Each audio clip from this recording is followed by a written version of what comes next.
అయ్యగారికి అమ్మగారికి వందనాలండి. నా పక్కన నిలిచిన సహోదరి పేరు దానమ్మ గారు, ఊరైతే ఎల్లగ్రహారం. ఈ తల్లి దేవుడు ఉన్న స్థలానికి రాగా అయ్యగారు ద్వారా దేవుడు ఒక మాట అన్నాడంట, అమ్మ నువ్వు కార్యాలు శుభకార్యాలు చూడబోతున్నావు అని దేవుడు చెప్తే ఏమనుకున్నదంట, ఇంకా నాకు ఈ వయసులో నేను అందరికీ పెళ్లిళ్ళు చేశాను, అన్ని కలిగి ఉన్నాను, ఇంకా నాకేం శుభకార్యం జరగబోతుందని అనుకుంటే దేవుడు అన్నాడంట, ఆయన ఏదైతే శుభకార్యం అన్నాడో ఈకైతే అర్థం అవ్వలేదు, కానీ ఆయన చెప్పుతుండగా వారాలకు వస్తుండగా మంచి గృహము ఇంకొక గృహం అలాగే ఆ సమయంలోనే ఇంకొక ఎకరము భూమి కూడా కొన్నారని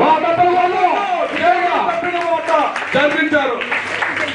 ఎకరం 20 సెంట్లు మయపడతాం. దేవుడు ఏ శుభకార్యం అయితే అన్నారో అది జరిపించి తీరారు. ఎందుకంటే ఆయన ఉన్న స్థలం ఇది. యెహోవా ప్రైమ్ మినిస్ట్రీ. గమనించండి,